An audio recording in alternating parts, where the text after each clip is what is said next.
Hi welcome back our channel. నేను చాలా రోజులు బట్టి సెకండ్ లిస్ట్ వస్తుంది అని చెప్తే చాలా యూట్యూబ్ ఛానల్స్ నన్ను తిట్టాయండి. నీవు పిచ్చోడురా, నీకేం తెలియదు, పబ్లిక్ని ఆశ పెడుతున్నావు, అది ఇది డామ్ డిష్ అని తిట్టారు. కానీ మనం పోరాటం అనేది చెయ్యకపోతే, ప్రయత్నం అనేది చెయ్యకపోతే దగ్గర 0.5, 1 mark, 2 mark, 3 mark, 4 mark, 5 mark వచ్చిన ప్రతి ఒక్కళ్ళు కూడా ఈ రోజున అన్యాయంగా వాళ్ళకి సంబంధించిన ఉద్యోగం వాళ్ళకి రాకుండా పోయేది. చూడండి, సాక్షాత్తు నారా లోకేష్ గారే పేపర్ వాళ్ళు అడిగిన ప్రశ్నలకు డిఎస్సికి సంబంధించి ఎంపికైన 400 మంది పోలీసులకు ఎంపికయ్యారని చెప్పారు. నేను ఫస్ట్లో చెప్పాను 500 నుంచి 600 మధ్యలో కంపల్సరీగా ఉంటారు అని చెప్తే అప్పుడు ఎవ్వరూ కూడా నమ్మకోకుండా నన్ను ఎగతాళి చేశారు. నువ్వు పిచ్చోడూరు అన్నారు. అది అన్నది యాస్పిరెంట్స్ కాదండి, యూట్యూబ్ ఛానల్స్. అప్పటి నుండి దగ్గర ఒక 60 ఫేక్ అకౌంట్ నుంచే కానీ లేదా నా పర్సనల్ ఫ్రెండ్స్ నుంచే కానీ ఒక 60-70 మంది నుంచి మెయిల్స్ అనేది ఎస్ఎల్ఆర్బి బోర్డుకి, లోకేష్ సార్కి పంపించడం జరిగింది. దీనివల్ల నాకేమీ రాదండి. నాకల్లా వచ్చిందల్లా నా సబ్స్క్రైబర్స్కి, పబ్లిక్కి, నన్ను సపోర్ట్ చేసే ఆస్పిరెంట్స్కి ప్రతి ఒక్కరికి నేను సపోర్ట్ చేయాలన్న ఒక్క ముఖ్య ఉద్దేశమేనండి. దీంట్లో ఎటువంటి ఇది లేదు. నేను ఆల్రెడీ మన డీజీపీ ఆఫీస్కి వెళ్ళాను, లెటర్లు ఇచ్చానని కూడా చెప్పాను. అప్పుడు కూడా కామెంట్ బాక్స్లో నువ్వు పిచ్చోడురా, టాస్ పెట్టమాకు, అది ఇదని చెప్పి అన్నారు. నేను నా యాస్పిరెంట్స్కి, పబ్లిక్కి సపోర్ట్ చేస్తే వాళ్ళు నాకు సపోర్ట్ చేస్తారు. వీళ్ళు నాకు లైక్ చేసి సబ్స్క్రైబ్ చేశారంటే ఇంతకన్నా మంచిగా, అంటే ముందుగా జరిగే ఏంటి అనేది వాళ్ళకి నేను తెలియపరచడానికి నా సొంత డబ్బులు ఖర్చు పెట్టుకొనైనా సరే నేను అక్కడికి వెళ్ళి వాళ్ళకు సంబంధించినటువంటి ప్రతి ఒక్కటి కూడా నేను వాళ్ళకి పూర్తి ఇన్ఫర్మేషన్ అనేది ఇస్తాను.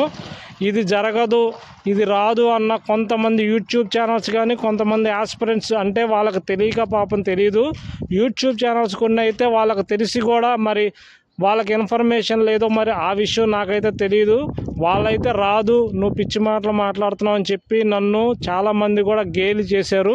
అయినా నేను పట్టించుకోవాలి. ఎందుకనంటే నా యాస్పిరెంట్స్ కోసం 0.5, 1 మార్కు, 2 మార్కు, 3 మార్కు ప్రతి ఒక్కళ్ళకి కూడా నేను చెప్పేది ఒకటే ఏంటంటే, వాళ్ళు ఎంతో కష్టపడ్డారు ఈ 6 సంవత్సరాలు. ఈ 6 సంవత్సరాల కష్టానికి ఇప్పుడు నారా లోకేష్ గారు చూడండి, దీనికి సంబంధించిన ప్రతి అప్డేట్ కూడా ఇవ్వటం జరిగింది. దీనికి 400 మంది ఉన్నారంటే 400 మందిని పక్కన పెట్టేశారు అని నేను ఫస్ట్ నుంచి చెప్తున్నాను. వీళ్ళకి సెకండ్ లిస్ట్ వస్తుంది అంటే ఎట్లా వస్తుంది ఏంటి అన్నది క్లారిటీగా చెప్పాను. డిఎస్సి రిజల్ట్ అనేది వస్తే దాంట్లో కానిస్టేబుల్ క్వాలిఫై అయిన వాళ్ళు ఉంటారు. వాళ్ళకు సంబంధించి ఎవరైతే అన్విల్లింగ్ ఇస్తారో, ఒకవేళ అన్విల్లింగ్ ఇవ్వకపోయినా సరే ఇప్పుడు సార్ మాట్లాడిన దాన్ని బట్టి అయితే 400 పోస్టులు అనేవి ఖాళీ అయినాయి. దానికి సాక్షాత్తు లోకేష్ సార్ చెప్పడం జరిగింది. కాబట్టి దీంట్లో ఎవిడెన్స్ ఏంటంటే నేను మీకు ప్రతి ఒక్కటి చెప్తున్నాను డీటెయిల్డ్గా. ఈ 400 పోస్టులు అంటే జిల్లాకు వచ్చి 20 ఇచ్చినా సరే ఆల్మోస్ట్ చాలామంది కూడా దీంట్లో వెళ్తారండి. నా ఛానల్లోనే మొట్టమొదటిగా యాస్పిరెంట్స్కి సపోర్ట్ చేసింది మీరు చూసుకోండి.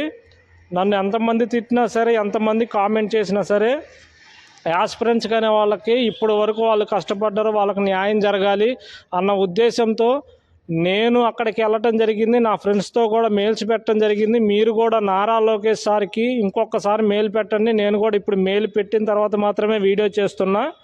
ప్రతి ఒక్కరికి రావాలన్నదే నా ముఖ్య ఉద్దేశం. మిగతా ఛానల్ లాగా వాళ్ళకి అందరికీ తెలిసిన తర్వాత నేను చెప్పడం కాదు. చూడండి, నాకు బ్యాక్కి వెళ్ళి ఒకసారి సెకండ్ లిస్ట్ గురించి నేను చెప్పిన ప్రతి డీటెయిల్ ఇప్పుడు నారా లోకేష్ సార్ చెప్పడం జరిగింది. అందువల్ల దయచేసి ప్రతి ఒక్కరికి చెప్తున్నాను, ఎవరు కూడా అధైర్యపడద్దు. ప్రతి ఒక్కరికి రావాలని మనం కోరుకుందాం. సెకండ్ లిస్ట్ అనేది వస్తుందా రాదా అన్నదానికి నారా లోకేష్ సారే క్లారిటీగా 400 మంది వరకు అయ్యారని. ఇప్పుడు మీరు చేయాల్సిన పని, సార్ ఇంతమంది ఇంట్రెస్ట్గా ఉన్నామని చెప్పేసి ఎవరి కాల్ ఇండివిజువల్గా మెయిల్స్ అనేది పెట్టండి. నారా లోకేష్ సార్ది మెయిల్ ఐడి కూడా ఉంది, ఒకసారి కొట్టండి, క్రోమ్లో వస్తుంది. ఇప్పటి వరకు నేను మీకు సపోర్ట్ చేస్తున్నాను. ఒక్కసారి మీరు లైక్ చేసి సబ్స్క్రైబ్ చేయండి, వీడియో షేర్ చేయండి. అదే మీరు నాకు ఇచ్చే సపోర్ట్. నేను మీకు ఎప్పుడు కూడా లేటెస్ట్ అప్డేట్స్ ప్లస్ ఏంటంటే అందరూ చెప్పిన తర్వాత కాదు, నేను రియల్గా ఏదైతే ముందుగా జరుగుద్దో అది మీకు తెలియపరచడం కోసమే నేను ఈ ఛానల్ పెట్టాను తప్ప వేరే విధంగా కాదు. నా ఛానల్ మీరు సపోర్ట్ చేయాలని నేను కోరుకుంటున్నాను. Thank you one and all.